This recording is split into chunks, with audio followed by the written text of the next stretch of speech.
नमस्ते एभ्रिवान, म चाहिँ Roshmita Baral, CEO at Trinity Education. म चाहिँ विगत 8 वर्षबाट अस्ट्रेलियाको लागि क्वालिफाइड एजुकेसन एजेन्ट काउन्सिलर भएर काम गर्दै आइरहेको छु। आज चाहिँ हामी अस्ट्रेलियाको लागि ए टु जेड प्रोसेस के हुन्छ त्यो हामी एकदमै लेम्यान टर्ममा भनेको जसरी मैले डे टु डे मेरो स्टुडेन्ट्सहरूलाई जसरी काउन्सिलिङ गर्छु त्यसरी नै म चाहिँ आज हजुरहरूलाई बुझाउन जाँदैछु हैन। सुरुमा के हुन्छ, लास्टसम्मको के हुन्छ, जस्तो खर्चदेखि लिएर प्रोसेसदेखि लिएर एभ्रिथिङ जतिसम्म सक्छु मैले यो भिडियोमा आज म भन्न जाँदैछु।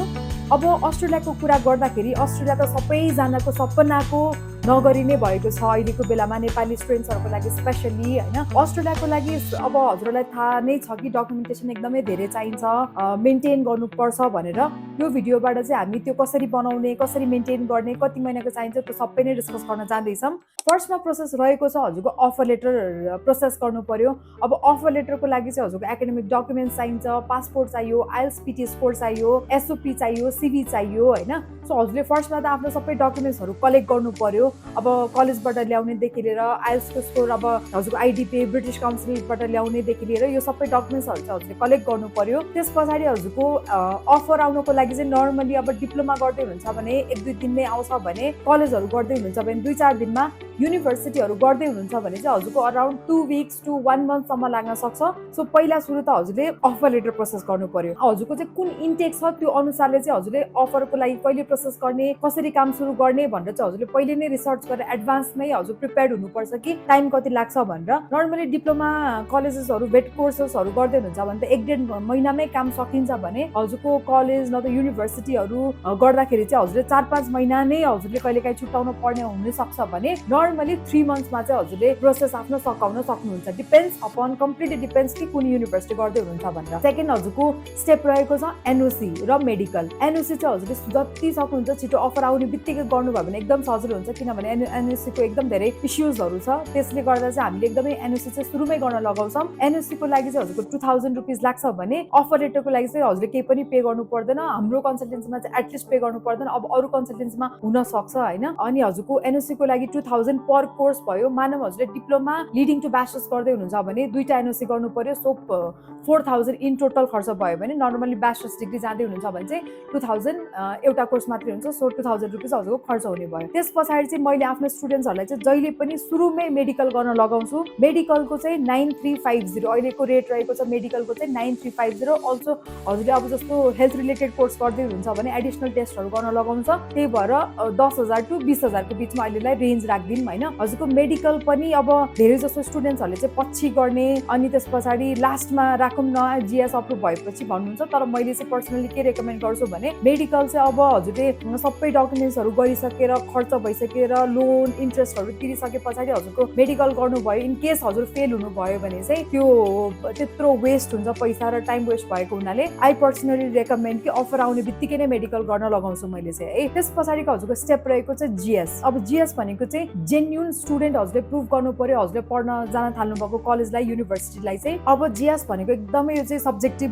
कुरा हो। कुनै कलेजमा जिएस सजिलो हुन्छ, कुनै युनिभर्सिटीमा गाह्रो हुन्छ हैन। हेरी कुन चाहिँ एजुकेसनल प्रोभाइडर चुज गर्नु भएको छ, त्यो एजुकेसनल प्रोभाइडरको चाहिँ जिएसको रिक्वायरमेन्टहरू के छ, क्राइटेरियाहरू चाहिँ के छ नबुझिकन चाहिँ अफर लेटर प्रोसेस गर्नु अलिकति स्टुपिड नै हुन जाला हैन। आफ्नो चाहिँ अब फाइनेन्शियल सिचुएसन के छ, हजुरको डकुमेन्ट्स कति मन्थ्सको म्यानेज गर्नु भएको छ, ट्याक्स क्लियरेन्सहरू कतिको छ त्यो हेरेर र आफ्नो जिपिए हेरेर, आइएल्सपिटी हेरेर नर्मली युनिभर्सिटी सेलेक्ट गरिन्छ।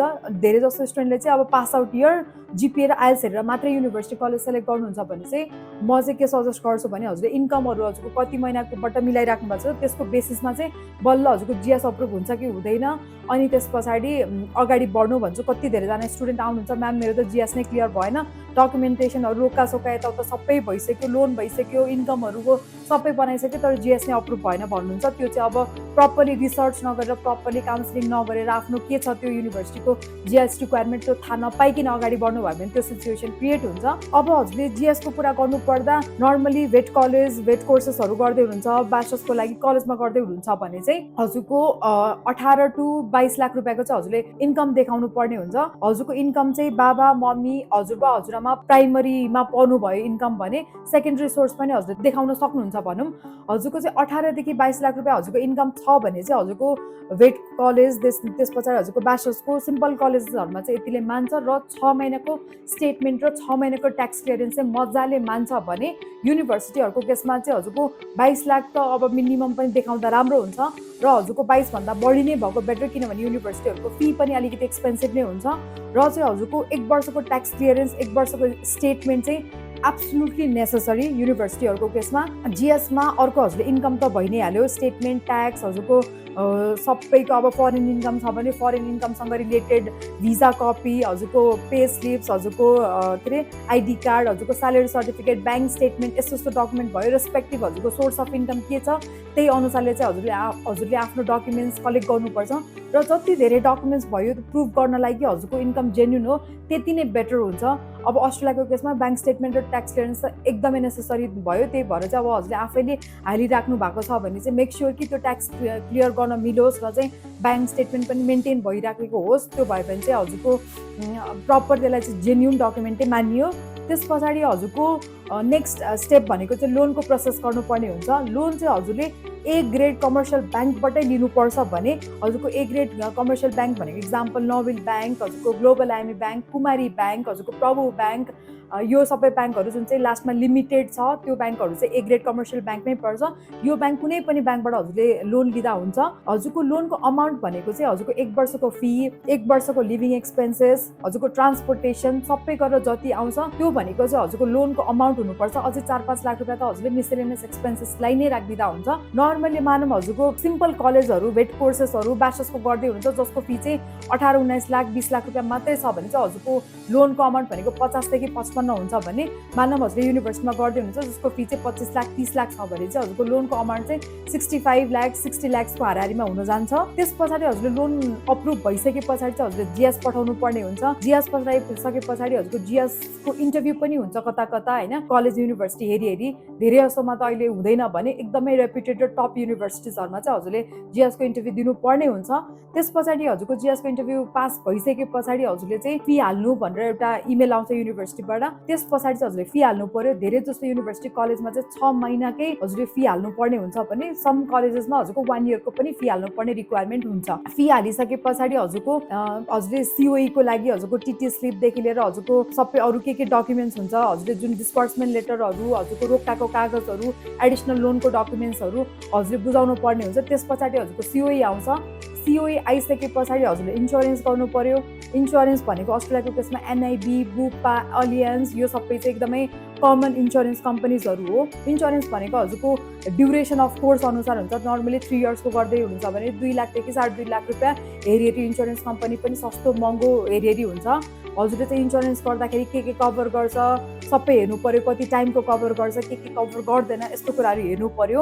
इन्स्योरेन्स गरिसके पछाडि हजुरको भिजा लजमेन्टको प्रोसेस पुरै सुरु हुन्छ। भिजा लजमेन्टमा चाहिँ अब एडिसनल हाल्नुपर्ने भनेको हजुरले एसओपी त हुन त कलेजलाई पनि बुझाउनु पर्छ भने त्यति साह्रो स्ट्रङ एसओपी नपढ्ला कलेजको केसमा अरू कुनै कलेजले एसओपी नै नमाग्ला भने भिजा लजमेन्टको केसमा एब्सोल्युटली इम्पोर्टेन्ट भनेको चाहिँ हजुरको स्टेटमेन्ट अफ पर्पज जुन चाहिँ यसलाई एसे नर्मली भनौँ जुनमा चाहिँ हजुरले आफ्नो बारेमा डिस्क्राइब गर्नुहुन्छ किन यो कलेज जाँदै हुनुहुन्छ किन अस्ट्रेलिया गर्दै हुनुहुन्छ हजुरको फाइनेन्सियल सिचुएसन के छ हजुरले किन यो कोर्स चुज गर्नुभयो। कोर्स र कोर्सको रिसर्च भनेको चाहिँ सबभन्दा इम्पोर्टेन्ट चाहिँ एसओपीमा कोर्स नै हुन जान्छ। त्यस पछाडि हजुरले अब अरू कन्ट्री किन चुज गर्नु भएन हजुरले चाहिँ अरू कलेज किन चुज गर्नु भएन अरू कोर्सहरू किन चुज गर्नु भएन यो सबै लेख्नु पर्यो र चाहिँ कोर्स र हजुरको चाहिँ यो कोर्सले दिने रिटर्न अन इन्भेस्टमेन्ट चाहिँ के हो हजुरले त्यो बुझाउन सक्नु पर्यो। एसओपीमा चाहिँ हजुरले नेपाल आएर के गर्नुहुन्छ हजुरको करियर गोल्स के छ यो सबै कुराहरू चाहिँ हजुरको एसओपीमै पढ्न जान्छ र चाहिँ एसओपी चाहिँ एकदमै नै स्ट्रङ हुनु पर्यो। एआई युज गर्नु भएन गुगल युज गरेर हजुरको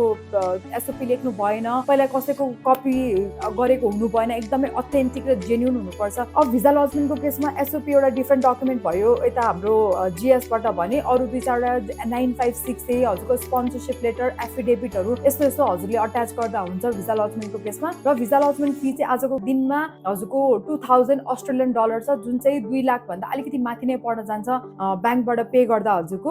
त्यस पछाडि हजुरले बायोमेट्रिक्स गर्नु पर्यो। बायोमेट्रिक्स गरिसके पछाडि हजुरको भिजा लज पछि बायोमेट्रिक्स पछाडि चाहिँ हजुरले आफ्नो भिजाको लागि वेट गर्नु पर्यो। कुनै युनिभर्सिटीको केसमा 1-2 दिनमै भिजा आउँछ भने कुनै कलेजहरू युनिभर्सिटीको केसमा 1-1.5 महिनासम्म पनि टाइम लाग्न सक्छ। लास्ट स्टेप भनेको त हजुरको भिजा नै हो। भिजा लागिसके पछाडि you have to inform your college or university कि मेरो भिजा लाग्यो भनेर मेरो टिकट काट्नु पर्यो, यो टाइममा आउँदैछु भनेर हजुरले सबै बुझाउनु पर्यो कलेजलाई पनि। सो अस्ट्रेलियाको ओभरअल प्रोसेस भनेको चाहिँ यही नै रहेको छ। बिचमा मैले केही छुटाएँ भने चाहिँ कमेन्ट गरिदिनु, र हजुरहरूलाई केही क्वेसन्स छ भने पनि you can visit my office, can also message me on WhatsApp. मेरो नम्बर चाहिँ 9856036368 रहेको छ।